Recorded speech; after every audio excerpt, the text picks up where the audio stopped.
તો ગુજકેટ તમારી પતિ. હવે JEE માટે તો થોડો ટાઈમ છે, પણ નીટ માટે હજુ પણ તમારી પાસે સમય છે. એટલે જેટલા વિદ્યાર્થીઓ નીટવાળા છે એમના માટે ફરી એક વખતે હું પ્રયત્ન કરું છું કે 11થના જેટલા ચેપ્ટરો છે એમાં જે સારા સારા ચેપ્ટરો છે કે જેમાંથી કન્ટિન્યુઅસલી ક્વેશ્ચન પૂછાય છે એવા 2000થી 2018-19 સુધીના અત્યાર સુધીના પૂછાયેલા પ્રશ્નોને કઈ રીતે સોલ્વ કરવાના છે એ નીટના પેપરમાં પૂછાયેલા ક્વેશ્ચનોનું હું તમને સોલ્યુશન આપું છું. થોડા લોજિક સમજાવું તો એના પરથી તમને આઈડિયા આવશે કે ક્વેશ્ચનના આન્સરો કઈ રીતે લખવાના. હવે બીજા નંબરની અંદર બરાબર તમે વિડીયો ક્લિક કરો છો, વિડીયો જુઓ છો, અને વિડીયો જોયા પછી પૂરો વિડીયો તમે નથી જોતા તો એનાથી શું થાય કે કોઈ 5 મિનિટનો વિડીયો જોવાથી તમારું આખું ચેપ્ટર ક્લિયર નથી થવાનું, કારણ કે કન્ટેન્ટ તો તમારે અપ ટુ એન્ડ સુધી વાંચવું જ પડશે. એટલે NCERTની બુકમાં જે વસ્તુ આપેલી છે એના સેન્ટેન્સ તમને આવડશે તો નંબર ઓફ ક્વેશ્ચન એટલીસ્ટ નીટમાં તો નહીં જ પ્રોબ્લેમ થાય. તમને હું છેલ્લા 15, 17, 18 વર્ષના પેપરમાં પૂછાયેલા ક્વેશ્ચન સોલ્વ કરાવો, તમને આઈડિયા આવશે કે ભાઈ NCERTની અંદર તમે એ તમામ વસ્તુ, તમામ લોજિકને બન્યા છો. બરાબર છે.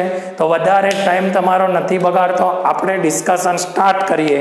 તો સૌથી પહેલામાં પહેલા મને અહીંયા આગળ આપણી એમને આપી છે ફોટોનની શક્તિ અને મને શોધવાની છે તરંગ લંબાઈ. તો ફોટોનની શક્તિ તો તમને ખબર છે સૂત્ર E બરાબર hc/λ. તમે સૂત્ર સાંભળેલું જ છે hc/λ વાળું. તો હવે મારે તરંગ લંબાઈ લેમ્બડા શોધવી છે. એનો મતલબ સૂત્ર થઈ ગયું hc/E. h ની કિંમત 6.6 × 10⁻34 આની 3 × 10⁸. એના છેદમાં તમારું જશે 3 × 10⁻19. અહીં તમારો 3 કટ કરી દો. કેલ્ક્યુલેટર તમને નહીં લેવા દે.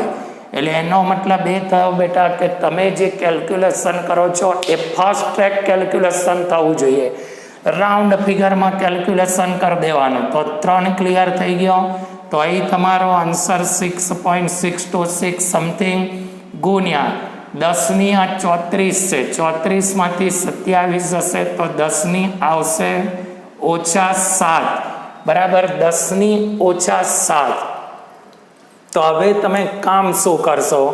અહીં તમને આન્સર એ લોકોએ આપ્યો છે નેનોમીટરમાં. તો નેનોમીટરમાં લાવવા માટે તમે શું કરશો બોલો? કે હજુ અને 2 પોઈન્ટ આમ ખસી જશો. બરાબર, ડાબા હાથનું મહત્વ વધારે, જમણા હાથનું મહત્વ ઓછું. તો તમે જે કેલ્ક્યુલેશન કરો છો એમાં તમને એ આઈડિયા આવવો જોઈએ કે જ્યારે તમે પર્ટિક્યુલર કોઈ કિંમતને એપ્લાય કરો છો ત્યારે તમારી ઘાત કેટલી હોવી જોઈએ. તો અહીં તમારું 10⁻⁷. એટલે હજુ તમે 2 પોઈન્ટ આમ ખસી જશો તો -9. એટલે 0.6066 નેનોમીટર. કારણ કે જમણા હાથનું મહત્વ ઓછું તો 6 0 થઈ જશે ને. ચાલો, એટલે 660. એટલે આવો તમને એપ્રોક્સિમેટલી ઓપ્શન આપેલો હોય -9 એટલે નેનોમીટર.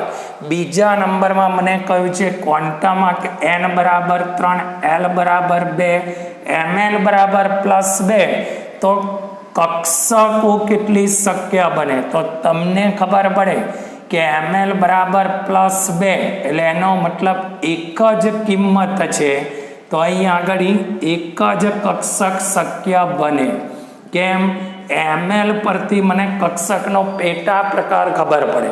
હવે જો તમારી mlની કિંમત 1 હોય તો તમારી શક્ય કક્ષકોની સંખ્યા કેટલી આવશે? 1. ત્યાર પછી મને કહ્યું છે આવૃત્તિ આપી છે, તરંગ લંબાઈ શોધવાની કહી છે. તો આવૃત્તિ બરાબર c/λ. તો તરંગ લંબાઈ λ બરાબર c/μ. c ની કિંમત 3 × 10⁸.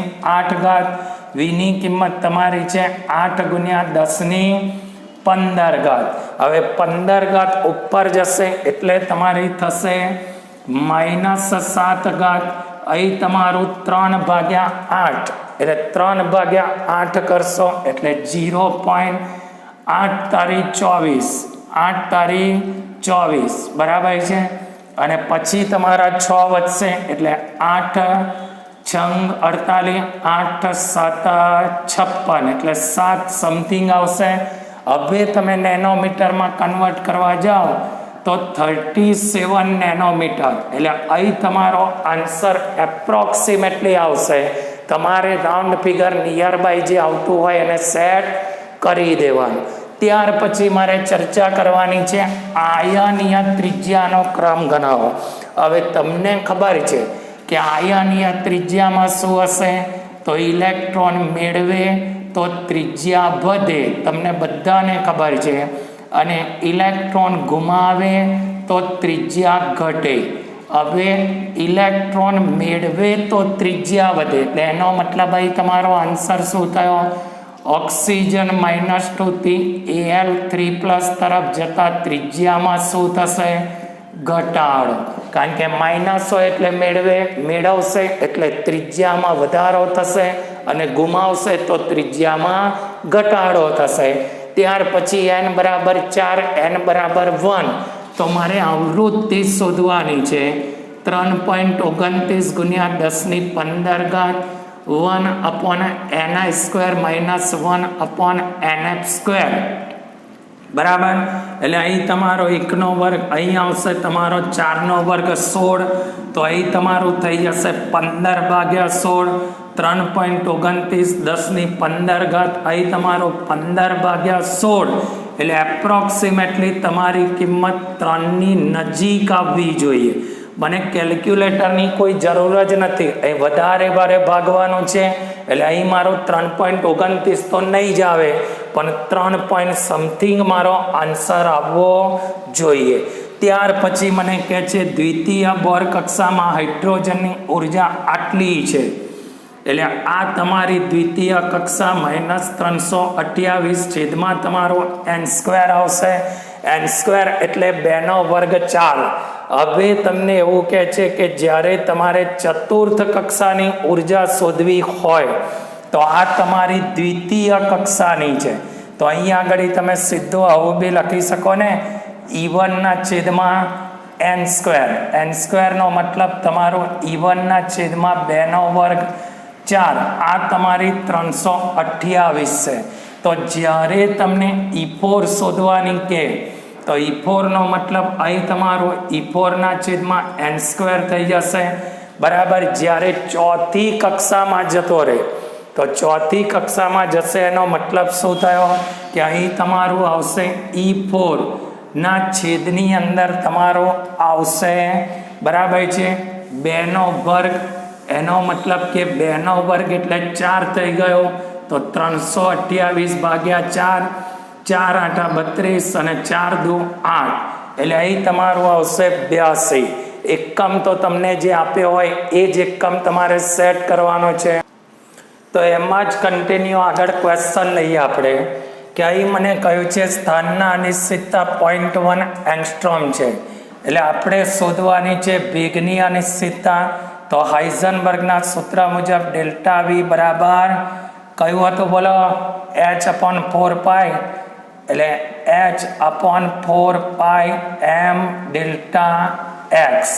હવે તમારી h ની કિંમત 6.626 × 10⁻34 એટલે એપ્રોક્સિમેટલી હું 6 જ લઈ લઉં. આ 4π ની કિંમત 3 લઈ લઉં. ઇલેક્ટ્રોનનો 9 × 10⁻31 લઈ લઉં અને ΔX ની કિંમત 0.1 એંગસ્ટ્રોમ. એંગસ્ટ્રોમ એટલે 10⁻10 એટલે 10⁻11 બરાબર. 1 એંગસ્ટ્રોમ એટલે 10⁻10 મીટર અને આ 0.1 એટલે 10⁻11. તો અહીં તમારું થઈ જશે 3 2 6 2 2 4 એટલે 1/18. હવે 1/18 તમારું થઈ ગયું અહીં ગુણ્યા 10⁻ઘાત કેટલી થાય છે? તો 34 માંથી 31 જશે તો 3 ને અહીં બીજી 11 છે, એટલે એનો મતલબ કે તમારી ઉપર ઘાત થશે તો 8 રહેશે. અહીં તમે 1/20 કરો એટલે તમારું આવશે 0.05, એટલે એપ્રોક્સ તમારો આન્સર આવશે 5 × 10⁶. તમારે કેલ્ક્યુલેટરની જરૂર જ નથી, રાઉન્ડ ફિગર લઈ લેવાની. 6.626 ની જગ્યાએ 6 જ લઈ લેવાનું, એટલે ઓટોમેટિક તમારો દાખલો ગણાય જ જાય. અહીં 5 સમથિંગ 10⁶ વાળો તમારો જવાબ આવવો જોઈએ. હવે આન્વીય કક્ષકોની દિશા, તો તમને ખબર છે મુખ્ય ક્વોન્ટમ આંક પરથી ઇલેક્ટ્રોનનું કેન્દ્રથી અંતર જાણી શકાય, કક્ષા જાણી શકાય, કક્ષકોની સંખ્યા જાણી શકાય, બરાબર. પછી બીજા નંબરમાં કોણીય વેગમાન, કક્ષકોનો આકાર જાણી શકાય. પેટા પ્રકાર માટે ચુંબકીય ક્વોન્ટમ આંક અને ઇલેક્ટ્રોનની ગતિનું સંપૂર્ણ વર્ણન કરવું હોય તો સ્પિન ક્વોન્ટમ આંકની જરૂર પડે. એટલે આપણને તમારું ક્લિયર થઈ ગયો ચુંબકીય વાળો. પછી કઈ કક્ષકો શક્ય નથી, તો એનની કિંમત ઓલવેઝ એલ કરતાં મોટી હોય અને એમએલની કિંમત કમ્પેરિઝનમાં, તો સૌથી પહેલા નંબરની શક્ય છે કારણ કે 300. બીજા નંબરની શક્ય નથી. કેમ? કારણ કે અહીં બગડો હોય તો અહીં 0, 1 અને 2 હોઈ શકે. ત્રીજા નંબરની પોસિબલ છે. ચોથા નંબરની શક્ય નથી કારણ કે અહીં 0 હોય તો અહીં 0 જ હોવું જોઈએ.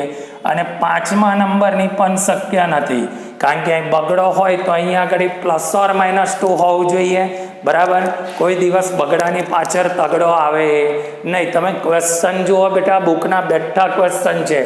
પછી સ્થાન અને વેગમાન એટલે ΔP બરાબર Δx થઈ ગયું. હવે મારું હાઇઝનબર્ગનું સૂત્ર Δx ગુણ્યા ΔP બરાબર h/4π.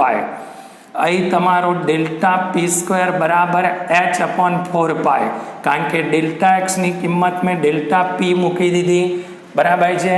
x અને p સરખા છે એવું મને કહ્યું છે. હવે હું આને લખું તો m² ΔV² બરાબર h/4π, તો ΔV² બરાબર h/4π m². તો વેગની અનિશ્ચિતતા બરાબર 1/2m √h/π. શું કર્યું? વર્ગમૂળ કાઢી નાખ્યો. હવે મને કહે છે કે શોષિત ઉર્જા આટલી છે, બંધ ઉર્જા આટલી છે, તો ગતિ ઉર્જા શોધો. કશું નહીં કરવાનું, આટલી ઉર્જા શોષાયેલી છે, બરાબર છે. આટલી ઉર્જા એની બંધ ઉર્જા છે. તો હવે મને પૂછ્યું છે ગતિ ઉર્જા કેટલી, તો 0.2 × 10⁻⁹, કારણ કે અહીં 0.4/2 એટલે 0.2 એટલે આવશે 2 × 10⁻⁻20, કારણ કે જમણા હાથનું મહત્વ ઓછું. ત્યાર પછી કઈ જોડ શક્ય નથી, તો મને આના પરથી ખબર પડે કે એનની વેલ્યુ એલ કરતાં મોટી હોવી જોઈએ અને એમએલની સરખીને ઇક્વલ. અહીં 5 હોય, અહીં 3 હોય, તો અહીં 0, 1, 2 ગમે તે હોઈ શકે. મને તો બી નંબરની રોંગ લાગે છે. કઈથી ખબર પડી રોંગ? તો અહીં બગડો હોય તો અહીં કોઈ દિવસ -3 આવવા જોઈએ નહીં. તો હવે તમે મને કહો કયો ક્વેશ્ચન તમારી એનસીઆરટીમાં લોજિક નથી આપ્યો. એટલે એનસીઆરટીના ક્વેશ્ચન બેઠા પૂછાય છે, પણ એના માટે તમારે એનસીઆરટીને બુકને ધ્યાનથી બનીને ફોલો કરવી પડે. દરેક સૂત્રને ધ્યાનથી સમજવું પડે, દરેક લોજિક સમજવું પડે, તો અને તો જ તમને આવડે. તો આગળ એ જ ક્વેશ્ચનોને કન્ટિન્યુ લઈ જઈએ. હવે મને કહે છે બંધ ક્રમાંકનો વધારો, તો બંધ ક્રમાંક કઈ બાજુથી કઈ બાજુ જતા વધે? તો સિમ્પલ તમને લોજિક સમજાવું. જ્યારે બી બંધ ક્રમાંક હોય ને એટલે સંખ્યા રેખાનું પાલન કરવાનું. -2 કરતાં -1 કરતાં 0 વધારે, તો આ રીતે તમારો બંધ ક્રમાંક થશે. જો અહીં તમારો -2 એનાથી મોટો, -1 એનાથી મોટો 0, વેલ્યુ તમારી વધતી જશે. પછી કયો ઘટક અસ્તિત્વ ધરાવતો નથી? તમારો બોરોનનો પરમાણુ ક્રમાંક 4, એમાંથી 2 ગુમાવે તો એ અસ્તિત્વ ધરાવશે. Be2, તો Be2 કેમ અસ્તિત્વ ના ધરાવે? કારણ કે અહીં તમારો Be2 એટલે 1s માં હશે, અહીં બી તમારા 2, અહીં બી તમારા 2, એટલે બંધ ક્રમાંક તમારો આવશે 0. અને તમને ખબર છે કે જેનો બંધ ક્રમાંક 0 આવે એ કોઈ દિવસ અસ્તિત્વ ધરાવે નહીં. ત્યાર પછી 0.66 કિલોગ્રામ દર ધરાવતો બોલ 100 મીટર બાય સેકન્ડે ગતિ કરે. દ બ્રોગલી સમીકરણ લેમડા બરાબર h/mv 6.626 ઇન્ટુ 10⁻34. દળ તમારું કિલોગ્રામમાં એટલે 0.66. અહીં તમારું 100 મીટર બાય સેકન્ડ. હવે તમે જ્યારે સાદું રૂપ આપશો ત્યારે તમારી 34 ની 34 તો રહેવાની. અહીં તમારું 66 હતું બરાબર, એટલે 66 છેદમાં 100 નીકળી ગયા, એટલે આને મારે 66 વડે ભાગવાનો છે. તો 66 ભાગ્યા 66 એટલે 0.1 સમથિંગ ઇન્ટુ 10⁻34 એટલે 1 ઇન્ટુ 10⁻35 તમારો નિયર બાય આન્સર આવશે. કેલ્ક્યુલેટરની જરૂર ના હોય એવા જ દાખલા આ લોકો બનાવે છે. એ તો તમે કહો છો કે કેલ્ક્યુલેટરની જરૂર છે, બાકી જરૂર ના પડે તમે આરામથી સોલ્વ કરી શકો છો. જો હવે મને કહે છે કોની બંધ લંબાઈ ઓછી છે, બરાબર છે. તો અહીં તમને ખબર છે કે બંધ ક્રમાંક એ બંધ લંબાઈના વ્યસ્ત પ્રમાણમાં હોય. તો એનો મતલબ કે જેનો બંધ ક્રમાંક વધારે હશે એની બંધ લંબાઈ ઓછી હશે, અને જેનો બંધ ક્રમાંક ઓછો હશે એની બંધ લંબાઈ વધારે હશે. તો અહીં આગળ મારે ક્રમાંકનો ક્રમ લખવો હોય તો હમણાં તમને મેં શીખવાડ્યું બંધ ક્રમાંક કોનો વધારે હશે. તો તમે અહીં જશો બરાબર, સંખ્યા રેખામાં -2, પછી એના કરતાં વધારે હશે -1નો, એના કરતાં વધારે હશે O2નો, અને એના કરતાં વધારે હશે O2+. આ બંધ ક્રમાંક છે એટલે બંધ લંબાઈ સૌથી વધારે કોની હશે? બંધ લંબાઈ સૌથી વધારે હશે O2-, અને ઓછી હશે O2+ની. ત્યારબાદ ચતુર્થ શક્તિ સ્તર. તો હું ભણેલો છું મુખ્ય ક્વોન્ટમ આંકમાં કક્ષકોની સંખ્યા એટલે n², એટલે 4નો વર્ગ. તો 4નો વર્ગ એટલે કેટલો? 16, બરાબર. આ સૂત્ર છે. NCERTમાં એક પણ ક્વેશ્ચન એવો નથી અત્યાર સુધી પૂછાયેલામાં કે જેનો લોજિક તમારી ચોપડીમાં નથી. તમે જુઓ આ બધા ક્વેશ્ચનો પૂછાયેલા ક્વેશ્ચનો છે. હવે E1 અને E2 તો તમને ખબર છે E1 બરાબર hc/λ1 છેદમાં E2 hc/λ2. અહીં તમારું E1/E2 એટલે 25/50 λ2/λ1, બરાબર છે. તો હવે તમારી કિંમત શું આવશે? λ1 બરાબર 2λ2. ક્લિયર? સાદું રૂપ આપતા આવડી જવું જોઈએ. કઈ રીતે? 1/2 બરાબર λ2 છેદમાં λ1. તો λ1 ની કિંમત 2λ2 બરાબર થવી જોઈએ. હવે n બરાબર 6 હોય તો તમે બની ગયા છો આ ઉપભાવના સિદ્ધાંતમાં કે જ્યારે 6s આવે ત્યારે 4f આવે, 5d આવે, 6b આવે.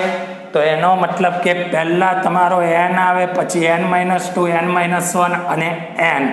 તો આન્સર મારો અવભાવના સિદ્ધાંત પરથી કયો સાચો પડશે બેટા? પહેલો આન્સર મારો સાચો છે. ક્લિયર? તો ડિસ્કશન આગળ કન્ટિન્યુ કરીએ બેટા. બોરની ધારણા મુજબ ઓછી ઉર્જાવાળો ફોટોન. હવે છઠ્ઠામાંથી પહેલામાં આવશે ત્યારે તો ઉર્જા વધારે હશે. તમને બી ખબર છે છઠ્ઠામાંથી પહેલામાં આવે એટલે ઉર્જા વધારે, પાંચમામાંથી ચોથામાં, અને અહીં લખ્યું છે છઠ્ઠામાંથી પાંચમામાં, એટલે જેટલો નજીક હશે એટલી ઉર્જા એની કેવી હશે? ઓછી. હવે મારે કઈ જોડની ચુંબકીય અસર સાચી છે? તો પહેલાં તો ઓક્સિજન માટે કેટલા? 8 દુ 16, 1s 2s, છઠ્ઠો ત્રિકોણ, ઊંધો ત્રિકોણ, 1 2 3 4 5 6 7 8 9 10 11 12 13 14 15 16. હવે તમારો O2 માઇનસ એટલે અયુગ્મિત યુગ્મિત એટલે પહેલું નહીં આવે. O2 પ્લસ અને O2 માઇનસ એટલે O2 પ્લસનો મતલબ 1 ઇલેક્ટ્રોન ગુમાવે, O2 માઇનસ તો એ પણ નહીં આવે. O2 પ્લસ એટલે 1 ઇલેક્ટ્રોન ગુમાવે અનુચુંબકીય, અને પેલો પણ આવશે અનુચુંબકીય. એટલે આના પરથી તમે ડિસાઇડ કરી શકો, 1 મિનિટ બી ના લાગે. હવે રૂબિડિયમ 37 એટલે સૌથી પહેલું આવશે HE NE AR KR KRનો ભરાશે 36 1s 2s 3s 4s એટલે અહીં મારું આવશે 5s1 તો 5s1 માટે તમારું આવશે 500 બરાબર ક્રિપ્ટોન 36 અને ઇલેક્ટ્રોન રચના 5s1 પેલા ત્રિકોણ પરથી તમે કરી શકો તો 500 પ્લસ 1/2 એ મારો કેવો આન્સર હશે બેટા રાઈટ આન્સર હશે હવે તમને કહ્યું છે L બરાબર 3 છે N બરાબર 4 છે એટલે અહીં તમારી કક્ષક 4f આવી અને Fમાં મહત્તમ ઇલેક્ટ્રોન કેટલા ભરાય 14 થોડો ધ્યાનથી જોવાનું એટલે આઈડિયા આવે અહીં તમારી આવશે 3p -1 એટલે 3px તો મહત્તમ ઇલેક્ટ્રોન કેટલા ભરાશે 2 કારણ કે xની કે મેક્સિમમ કેપેસિટી 2 ઇલેક્ટ્રોનની પછી ક્વોન્ટમ આંકના આધારે મહત્તમ ઇલેક્ટ્રોનની સંખ્યા નક્કી કરો તો હવે તમને ખબર પડવી જોઈએ કે અહીં તમારી આવશે 3p અને m બરાબર 0 એનો મતલબ કે y આવી તો આમાં પણ મહત્તમ ઇલેક્ટ્રોનની સંખ્યા કેટલી આવશે બેટા 2 ત્યાર પછીના ક્વેશ્ચનનું સૂત્ર કદાચ તમને નહીં આપ્યું હોય તો આને ધ્યાનથી જોજો કોણીય વેગમાન બરાબર L × L + 1 h/2π હવે તમારો d એટલે અહીં તમારો d માટે આવશે L બરાબર SPD એટલે 2 તો વર્ગમૂળમાં તમારું આવ્યો 2 વત્તા 1 h/2π એટલે 3 દુ √6 h/2π બરાબર છે એટલે જ્યારે બી તમે સૂત્રને ફોલો કરો ત્યારે તમને પોતાને એ આઈડિયા હોવો જોઈએ કે કયા સૂત્ર પરથી તમે ગણી શકો છો હવે એપીનો પરમાણુ ક્રમાંક છે 26 26માંથી 2 જાય તો 24 એટલે આર્ગોન 18 ને 6 24 તો એનો મતલબ કે તેની ડી કક્ષકમાં કેટલા ઇલેક્ટ્રોન છે 6 ઇલેક્ટ્રોન તો હવે મારે નીચેથી એવું શોધવાનું કે જેની ડી કક્ષકમાં 6 ઇલેક્ટ્રોન આવતા હોય તો ડી કક્ષકમાં 6 ઇલેક્ટ્રોન Fe+2 ની ડીમાં 6 છે તો એનો મતલબ કે Feની ડીમાં પણ રહેવાના તો 6 જ છે ને કારણ કે મને તો ડી કઈ છે તો પેલાની ડીમાં 6 છે આની ડીમાં બી 6 છે એટલે બંનેની ડીમાં ઇલેક્ટ્રોનની સંખ્યા કેવી આવશે બેટા સમાન ક્લિયર બેટા તો કોઈ બી ક્વેશ્ચન તમે જુઓ જે બી અત્યાર સુધી એમને આ ચેપ્ટરમાંથી ક્વેશ્ચનો પૂછેલા છે તમને બેઠા ક્વેશ્ચનો બુકમાં મળી જ જાય છે એટલે લોજિક જો તમે ક્લિયર કરશો તમને 100% સોલ્વ કરતા આવડી જાય એ જ ક્વેશ્ચનોને કન્ટિન્યુમાં લઈ જઈએ બેટા આપણે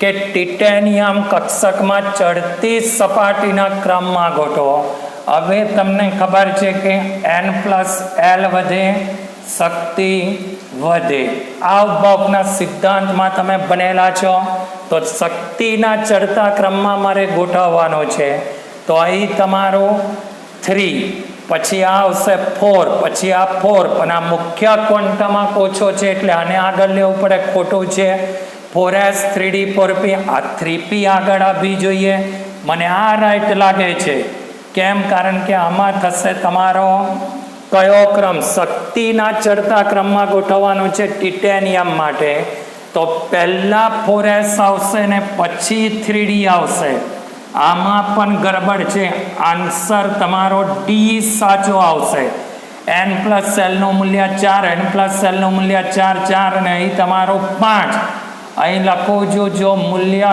સમાન તો n વધે શક્તિ વધે એટલે એનો મતલબ કે આન્સર મારો કયો આવશે બેટા ડી સાચો છે હવે n બરાબર 3 અને l બરાબર 1 તો આ તમારી કક્ષક 3p થઈ 3p માં મહત્તમ ઇલેક્ટ્રોન આવશે 6 કારણ કે એક કક્ષકમાં વધુમાં વધુ 2 ભરાય એનો મતલબ કે 3p માં કેટલા ભરાશે 6 ત્યાર પછીનો ક્વેશ્ચન મારો શું કહે છે એક જ કક્ષકમાં રહેલા 2 ઇલેક્ટ્રોનને કયા અલગ અલગ નામ આપી શકાય તો તમને ખબર છે કે સ્પિન ક્વોન્ટમ આંકની અંદર મૂલ્ય +1/2 અને -1/2 હોઈ શકે બરાબર છે ચુંબકીયમાં તો એક જ સરખી વેલ્યુ હોય મુખ્ય ક્વોન્ટમ આંક તો એના જ આવે પછી એઝિમિથિયલ એટલે કોણીય વેગમાન ક્વોન્ટમ આંકમાં પણ બે ઇલેક્ટ્રોનને તમે અલગ અલગ ના લખી શકો, જ્યારે સ્પિન ક્વોન્ટમ આંકમાં બંને ઇલેક્ટ્રોનમાં એકને +1/2 ને બીજાને -1/2 લખી શકાય. ત્યાર પછી મને ખોટું વિધાન કરવાનું કહ્યું છે. હવે પહેલું વિધાન તો તમને ખબર છે કે ml ની વેલ્યુ હતી -2 -1 0 +1 +2, તો dz² dxy dyz dzx dx² -y². તો એનો મતલબ કે તમારું પહેલું વિધાન ખોટું જ છે, કારણ કે dz² માટે m બરાબર 0 કોઈ દિવસ પોસિબલ નથી. હવે s કક્ષક હોય એટલે કોણીય વેગમાનનું સૂત્ર કયું હતું? √L × L + 1 h/2π.